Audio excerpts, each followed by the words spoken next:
हम ना कोशिश करते हैं चैप्टर खत्म करने की, हो चांसेस भी है।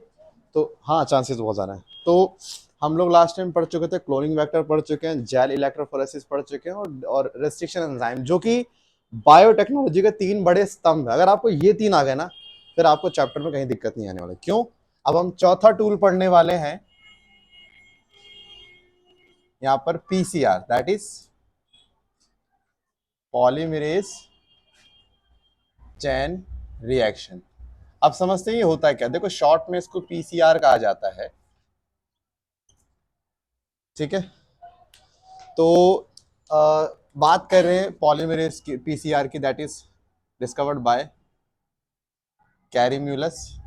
स्पेलिंग गलत हो सकती है, चांस बहुत ज्यादा है। और डिस्कवरी इसकी बड़ी इंटरेस्टिंग है, बहुत अच्छी कहानी है इसकी।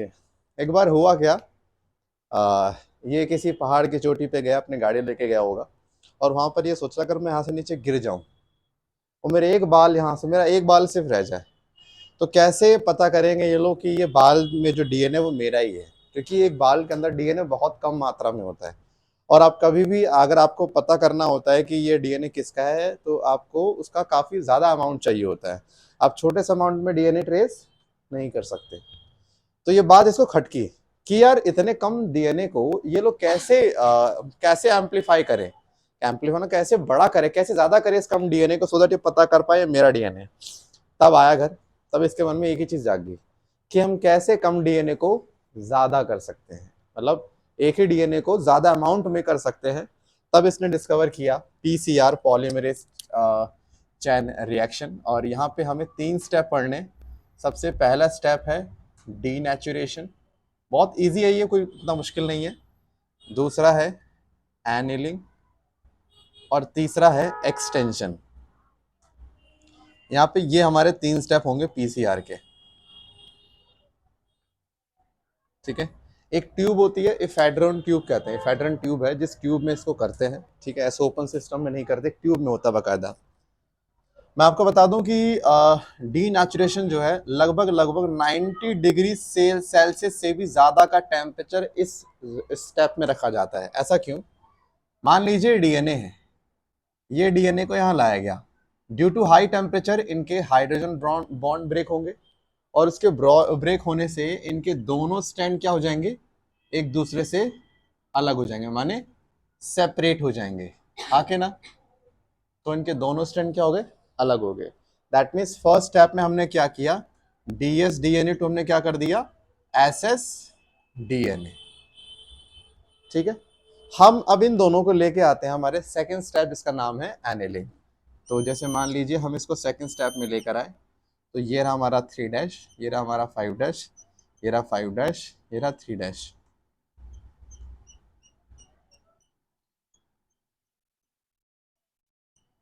अब यहाँ पे हम अगर बात कर रहे हैं डीएनए की, तो देखो यहाँ पे हमें चाहिए प्राइमर्स, तो यहाँ पर हमने प्राइमर्स छोड़ दिए। अब प्राइमर आप जानते हो, स्मॉल स्ट्रेच ऑफ आरएनए, है ना। इस आरएनए में न्यूक्लियोटाइड तो होंगे होंगे, ठीक है। तो एनसीईआरटी कहता है इसमें 2 से लेके 8 न्यूक्लियोटाइड पाए जाएंगे। अच्छा, 2 से लेके 8 नंबर को हम लोग क्या बोलते हैं, इस नंबर को एक नाम दिया गया बायोलॉजी में, 2 से लेके 8 नंबर को ऑलिगो कहते हैं। क्या कहते हैं? ऑलिगो कहते हैं। ऑलिगो मतलब 2 से 8 नंबर को हम ऑलिगो बोलते हैं। तो मैं कह सकता हूँ बेसिकली जो प्राइमर लग रहा है वो क्या है, एक ऑलिगो न्यूक्लियोटाइड, मतलब उसमें 2 से लेके 8 न्यूक्लियोटाइड हो सकते हैं।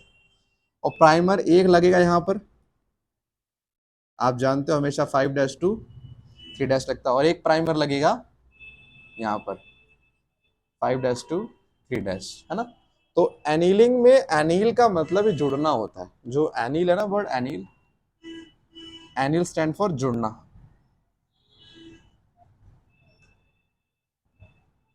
तो एनीलिंग में क्या हुआ, 2 प्राइमर जुड़ेंगे यहाँ पर आके, और 2 ही जुड़ेंगे, और मत ऐड कर देना। उसके बाद तीसरे स्टेप में क्या होता है, देखो यहाँ पे हम टेम्परेचर ड्रॉप करते करते 70 डिग्री सेल्सियस के आसपास यहाँ का टेम्परेचर ले आते हैं, मतलब टेम्परेचर ड्रॉप कर रहे हैं, बट स्टिल ये भी बहुत हाई टेम्परेचर है। अब करते करते हमारा जो लास्ट वाला स्टेप है, यहाँ जाके 40 से लेके 50 डिग्री का टेम्परेचर हम मेंटेन करेंगे, जो कि थोड़ा सा अभी भी हाई है, बट इनके कंपेरिजन में कम है। अब इस स्टेप में सुनना क्या होता है भाई, जैसे मान के चल लीजिए ये था हमारा प्राइमर, अब मैं तुमसे एक सवाल पूछता हूँ, नॉर्मली कोई भी डीएनए जो होता है वो, कोई भी जो एंजाइम होता है वो हमेशा एक एवरेज टेम्परेचर पे काम करता है, लाइक 30 डिग्री, 35 डिग्री, 37 डिग्री हो गया, ठीक है, 40 तक मैक्स मान लो, 40 के ऊपर एंजाइम काम नहीं करते हैं, क्योंकि 40 के ऊपर अगर 50 डिग्री पे जाओगे हाई टेम्परेचर होते हैं, और हाई टेम्परेचर पे कोई भी एंजाइम क्या हो जाता है, डिस्ट्रॉय। तो अब मेरे को आप बताइए, देखो अगर मुझे यहाँ से डीएनए बनाना है नया, 3 डैश, 5 डैश, 5 डैश, 3 डैश, 5, 3, 5, 3, हमें यहाँ पर एक डीएनए पॉलीमरेज की सख्त रिक्वायरमेंट है, और यहाँ पर आप कोई नॉर्मल डीएनए पॉलीमरेज यूज नहीं कर सकते, पता है ना, कोई भी आप डीएनए पॉलीमरेज लेके आ जाओ सब यहाँ पे डिस्ट्रॉय हो जाए, क्योंकि पूरा पीसीआर एक हाई टेम्परेचर पे चलने वाला प्रोसेस है। अगर आपको लगता है कि मैं ह्यूमन डीएनए, ह्यूमन के सेल से निकाल के डीएनए पॉलीमरेज यहाँ डाल दूं, तो हाई टेम्परेचर होने की वजह से डीएनए पॉलीमरेज खत्म हो जाएगा, वो काम ही नहीं कर पाएगा। तो हमें तो एक ऐसा डीएनए पॉलीमरेज चाहिए जो हाई टेम्परेचर पे काम कर सकता हो, और वो हमारा तो नहीं कर सकता। तो हमने यहाँ पे हेल्प ली एक बैक्टीरिया की जिसका नाम है थर्मस एक्वाटिकस। एक्वाटिकस, ये बैक्टीरिया, इसे इसे गर्म जगहों पे रहना काफी ज्यादा पसंद है, मतलब ये एक थर्मोफाइल है। थर्मोफाइल वो होते हैं जिन्हें हीट पे रहना काफी ज्यादा अच्छा लगता है।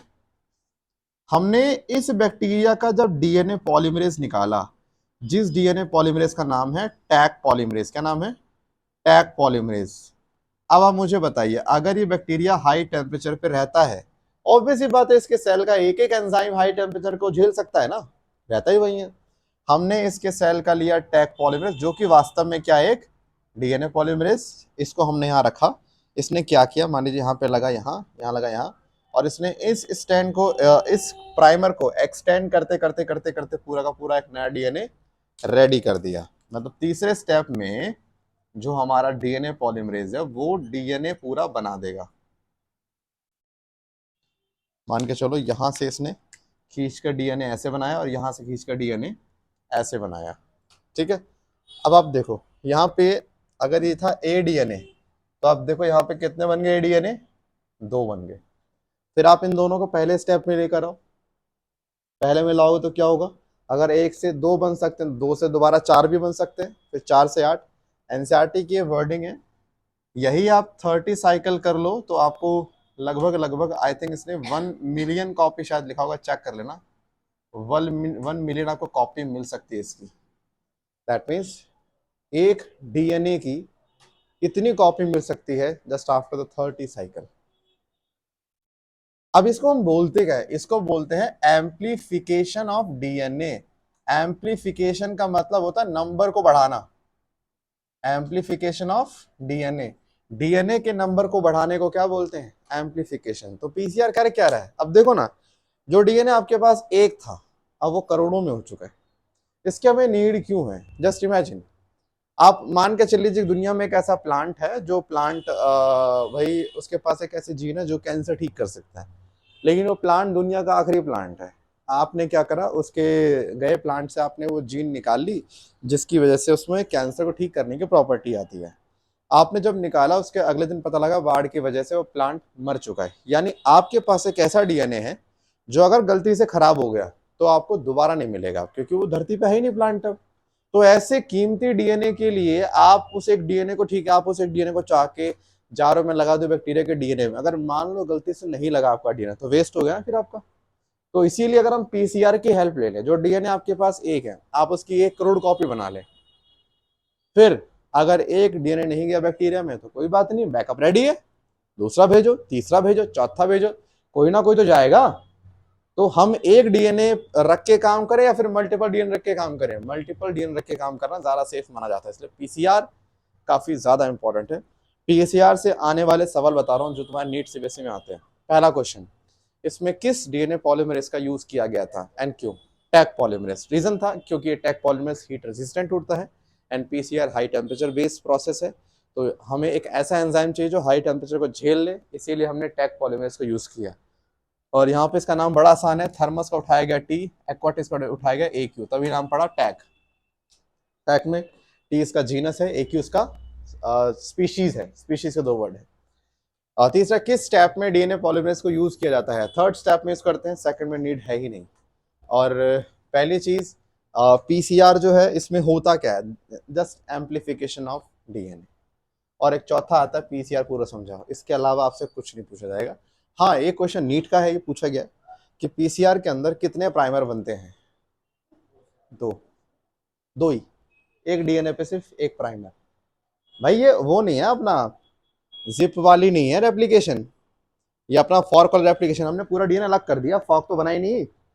अरे तो फॉर्क बनने पे लोचा हो रहा था ना, हमारा प्राइमर लगे, हमने फॉर्क बनने ही नहीं दिया, हमने पूरा क्या कर दिया, अलग कर दिया। यहाँ पे कोई ओका जाके फ्रेगमेंट बनेगा ही नहीं, सीधा आपका जैसा बनता है नॉर्मल डीएनए वैसे ही बनेगा एक बार के अंदर। तो ये हो गया आपका पीसीआर।